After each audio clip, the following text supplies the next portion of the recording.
Okay. Today, I wanted to just take a look at something that I've been interested in for a while. And first, I'm going to reiterate this. I'm going to explain why I actually give a shit about this because I'm able to easily put myself in your position and imagine what you're thinking. And I imagine that there is some percentage of you guys out there who are looking at me right now and being like, Adam, are you seriously making another video about Skinny from the 9? And yes, I am. And I'm going to explain to you why right now. The reason why is because I came so close to having to sign Skinny from the 9. That is the reason why I've always taken such a particular interest in him. I'm going to explain why. The reason why is because I was signed to Atlantic at the time, and Atlantic was basically trying to create this like boutique little like label situation with no jumper. And when I signed the deal, I thought that I was going to have all this control and everything. And I did effectively have a whole bunch of control, but that also involved saying no to a lot of stuff. And one example was one of the guys at Atlantic basically telling me that they wanted to sign Skinny from the 9 to No Jumper Records, to which I promptly lost my mind and was really upset about this idea. I didn't actually lose my mind. I tried to be reasonable about it. And like to you guys at home, you know how corny Skinny from the 9 is, so you probably don't understand why it was a hard decision for me. It was not a hard decision. Not hard at all. But it was just the fact that I didn't know anything about him. All I had heard was his music and like seen his Instagram, and that's all I had to go off.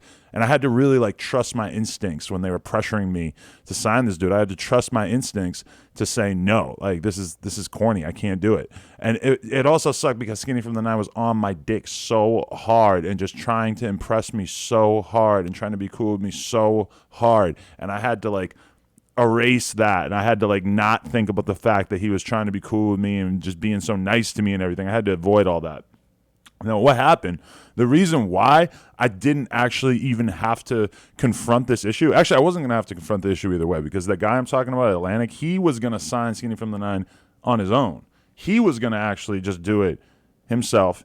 And because I know the numbers, I'm going to tell you that they were about to give Skinny from the 9 $650,000 to sign.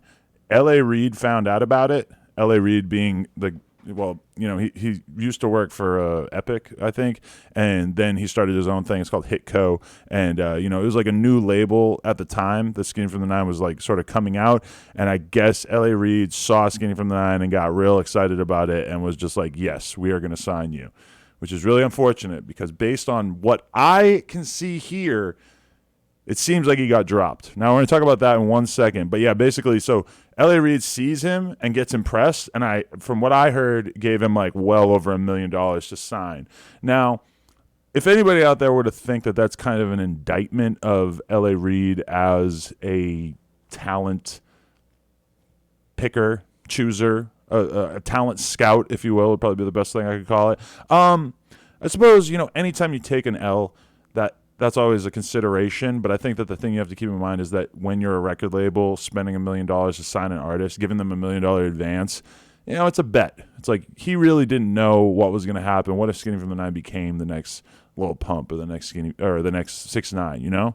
It would have been clearly so profitable that even if there was like a 1% chance that Skinny from the 9 was going to have that kind of career, it was probably worth it for them to sign him. Anyway, the other day, somebody that I know, not the other day, a couple months ago, somebody that I know who works for Hitco, which is the label that Skinny from the 9 is signed to, I saw him, and earlier in the day, I had seen a comment that said the Skinny from the 9 got dropped, and I said to the dude who works for Hitco, I said, hey, so what's up with Skinny from the 9? He really get dropped?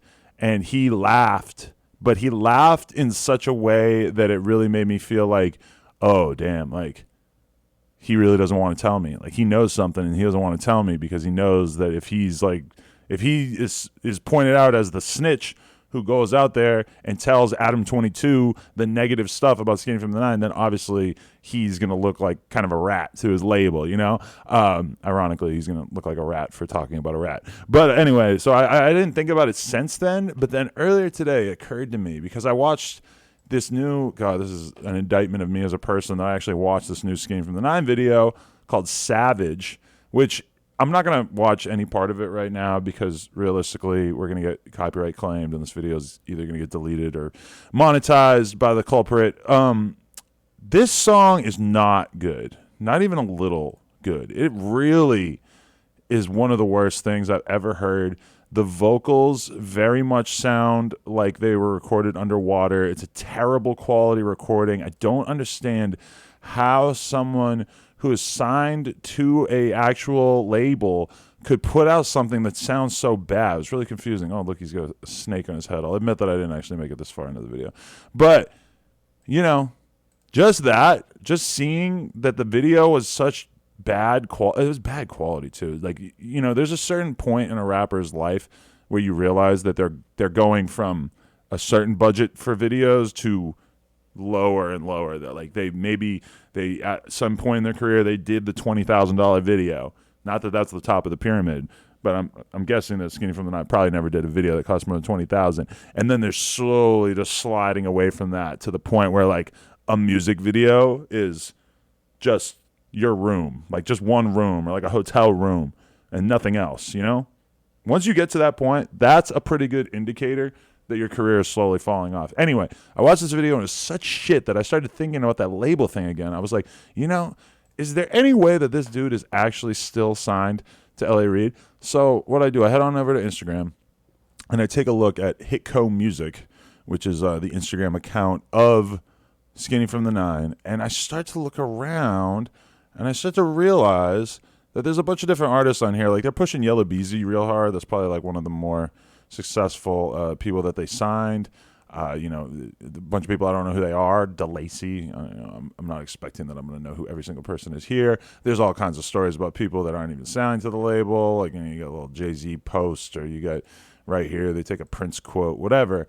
But I just kept on scrolling down further and further, and I kept seeing things that I was looking at like, oh, maybe that could be a Skinny from the 9 post. Like maybe it just doesn't really look like him. Maybe this is that Skinny from the 9? No, that's DeLacy, whoever the fuck that is.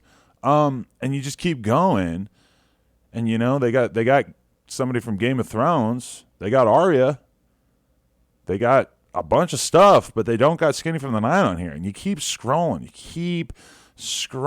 You just keep going. I don't even know if there's any reason for us to actually keep going as deep as I've actually been on this. And you know, I keep clicking around. I keep trying to figure this out. Like, oh, okay, here's a shout out to G Herbo for some reason. Okay, here's, you know, there's a bunch of different stuff, but no Skinny from the 9, which is weird because, you know, if you're a label and you sign somebody and you give them $1 million, more than $1 million, you'd think that you were going to put them on your Instagram. You'd think that when they have a new song out, that you would promote the song, that you would hype the song up. But as you see, we got nothing. For a second, I thought this was Skinny from the 9. No, it's not. Is that okay, I'm not even going to investigate. But that's not Skinny from the 9. Is he on here at all? That's the question. You got to go deep before you find one with him. And I actually found it already earlier today. This is him. Although, and this is the interesting part, because this is from August 2018. Keep in mind it's June right now. So this is almost a year ago was the last time that they posted him.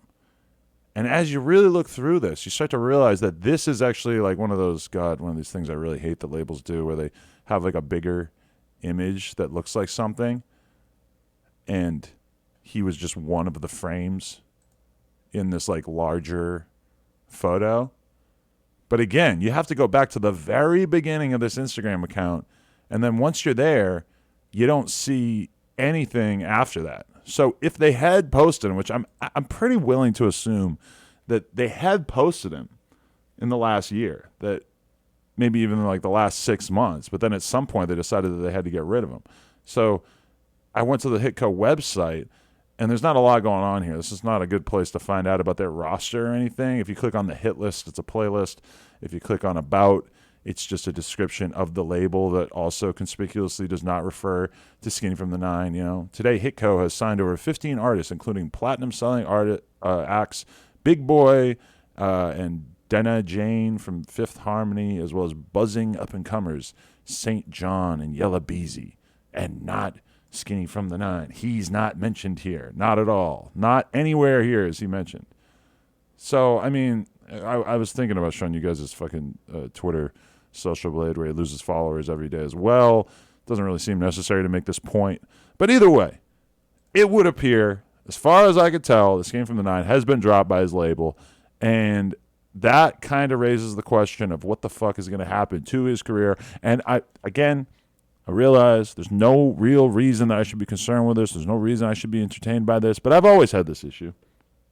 The same way that I'm always interested in the new hot up-and-coming rappers, I've always been interested in the bullshit-ass rappers as well. Like, there's always been a part of me that would just head on over to WorldStar and would see, like, a video that was clearly paid to be on there, and I would just have to click it. I would just be like, oh, my God, I gotta dig in on this. Like, I got to just watch the worst rap video. That's how I kind of felt when I was watching the Skinnyfromthe9 video today. I was like, this is arguably the worst rap video. This is so bad that it's really entertaining. I mean, you guys understand that perspective from me because I make those like cringe compilations sometimes.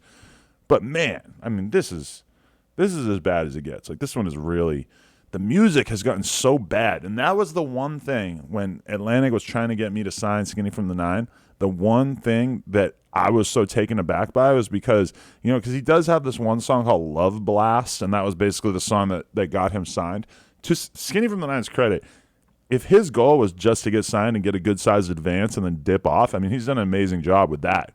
Because he, like, for someone who has really shown almost no sign that they're able to produce popular music, I mean, getting that $1 million+ bonus, I mean, that's about as good as it gets, right? Like, after that, where do you go? What do you really do if you're Skinnyfromthe9 after that?